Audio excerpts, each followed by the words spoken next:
Hello, Louisiana Beer Reviews. This is a revisit of Hopitoulas IPA from NOLA, New Orleans Lager and Ale Company on Tchoupitoulas Street.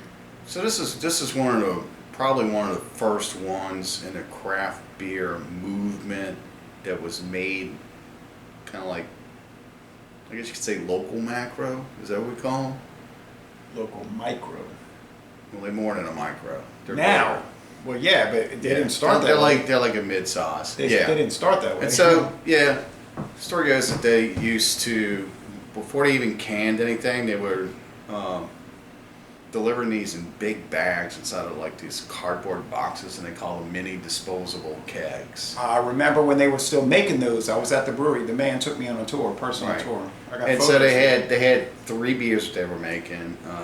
One was a nut brown. This is the IPA, and I believe another one was just a pale ale. I'm not sure. Yeah, and then they added. But they were really good tasting, and this is of course before the haze craze. So the IPA is West Coast style.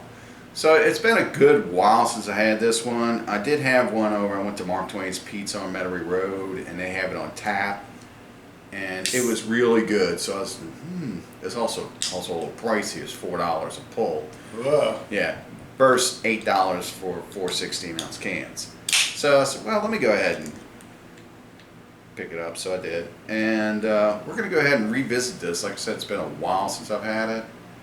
If I'm not mistaken, it started to get a little cloudy, and then they pulled it back to make it clear. So let's see. Makes you wonder. Yeah. The other local company was making a West Coast. That'd be the Urban South people. They were making a West Coast. So NOLA and has their roller coaster IPA, and then all of a sudden it became a hazy IPA. I never had roller coaster. So I know NOLA had some leadership changes in the last year or two. Yes, you did. I bought a stovepipe can, and we drank it about 4 weeks ago. Roller coaster? Yeah, roller coaster. Isn't that what it's called? Urban South Roller Coaster? Holy Roller. Holy Roller. Pardon me. I'm about to say, I'm pretty sure I remember a beer I drank. Yeah, Holy Roller, yeah. Holy Roller. Sorry about that, Urban South. Misspeaking. You're thinking of Pontchartrain Beach. All right. Perhaps. Okay, so it's coming in. Orange. Clear. Clear, orange. Orange to gold. Off-white head, yeah, gold. Off-white head. Smells like a West Coast. Smells like a West Coast IPA. So it's a Gulf Coast IPA. Yeah, well, there's some call the Dirty Coast. So it smells like 2009. Yeah, it's piney. It does smell like 2009. That's when I went on the tour over there. It's piney. It's resinity. You get that. Yeah, very resinous. That hop oil. Yep. That slight dankness that's going on. Right. But then if you go a little deeper on the nose, I'm detecting sweetness coming through. Sweetness? Sweetness. 6.5% alcohol. Peter Cadu. I'm detecting something that I normally taste in a local hazy. They said Peter Cadu invented this one. Kudos, Peter.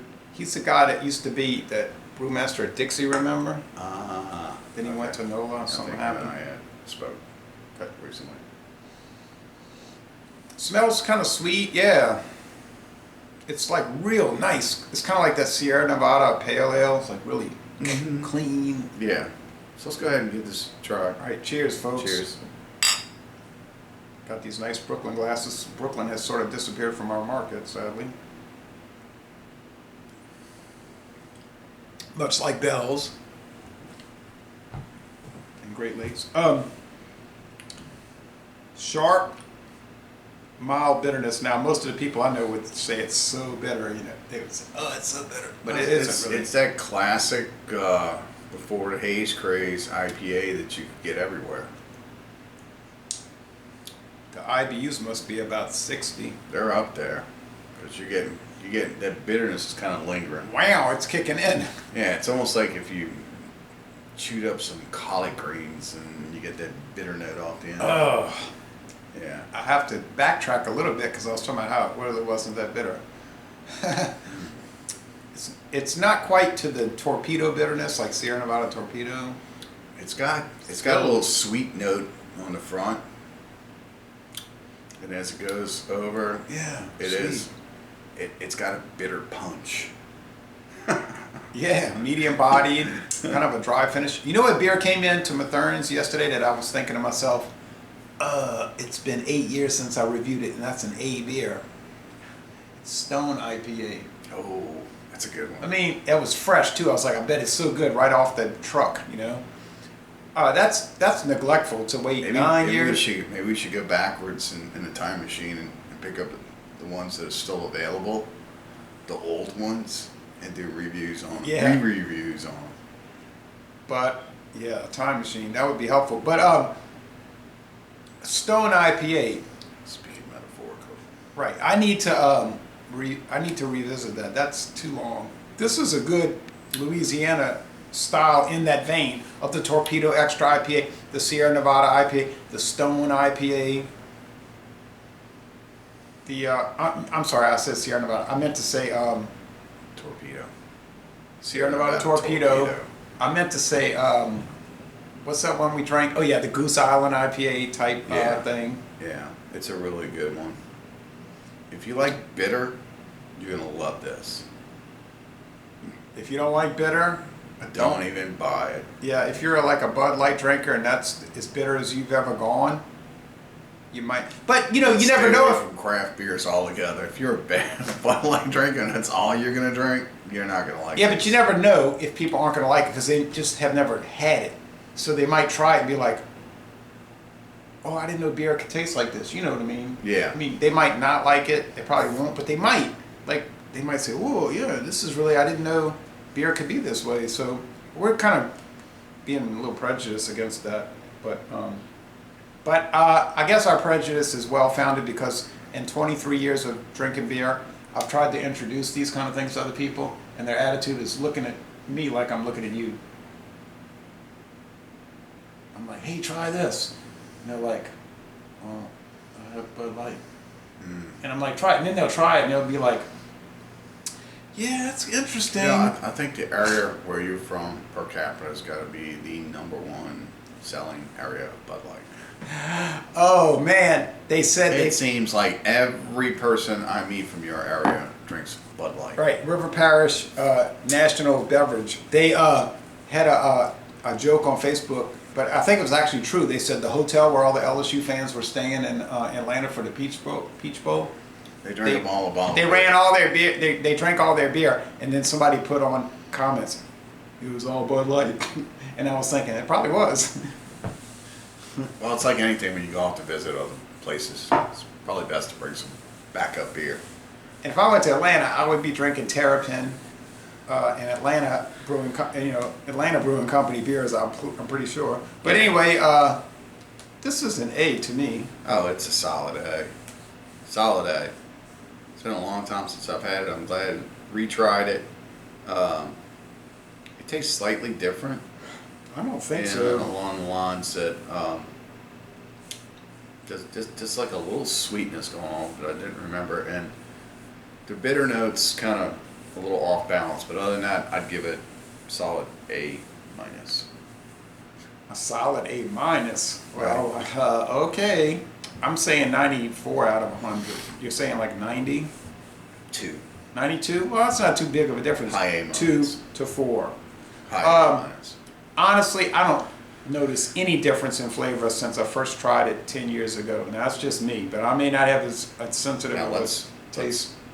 Wait, let's just go back and make another observation comment that I made when we first cracked open a can. Where did I say I had this recently? Mark Twain Pizza, On Metairie Road. tap. And draft can be different. Draft can be It different, usually is different. and in most cases, a beer like this coming out of a draft keg line where they're constantly pouring, is usually pretty good. Oh, I love draft beer. Yeah. And by the way, in case you didn't know, So in draft, I would give it a solid, almost perfect. Almost, yeah, almost like you're solid, almost world class. For that kind of money, it better be. But in the can, it's a little different. I know we're talking about keg can versus 16-ounce can. Of course. But there is some kind of flavor differences. Oh, I mean, we had the Pabst Blue Ribbon out the bottle here. Very enjoyable. We liked it. But if we went to Carrollton Station and got Pabst on draft or at Henry's on draft, there's no comparison. It's way better on draft. Right. I mean, that's just. It's always ice cold. Most kinds of beers, you want to drink them ice cold. There's no doubt. Ice cold. And by the way, in case you didn't know, Metairie Road is actually a state highway. Just thought I'll let you know that. And it was a tributary at one time. But anyway, going back to when we were speaking of people that drink Bud Light and people that don't. I was at a friend of mine's house. We were watching the Saints game a couple of weeks ago.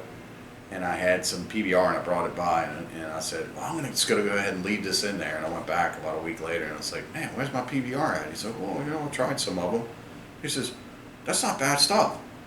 And he's a Bud Light drinker. He said, that's pretty good. I said, yeah, it's a little different. I said, you might see that it's a little stronger and it has just a little different taste in it.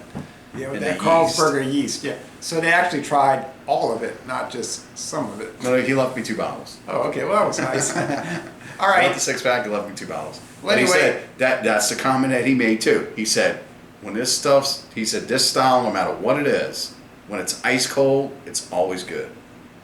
So, it's a lager. It's made now. An Yeah. IPA, you can let it warm. It's okay, but a lager, you don't want it to get warm. All right. So Les-a-les, Bon Temps Relais, an A or A minus, depending. From New Orleans, Louisiana. from Nolans, baby. If you get a chance, go to NOLA Beer. Get you this Hopitoulas. It's a playoff of a street called Tchoupitoulas. So put the monuments back in place, and we're going to end this review by saying, y'all come on down to southeastern Louisiana. Long live the Republic.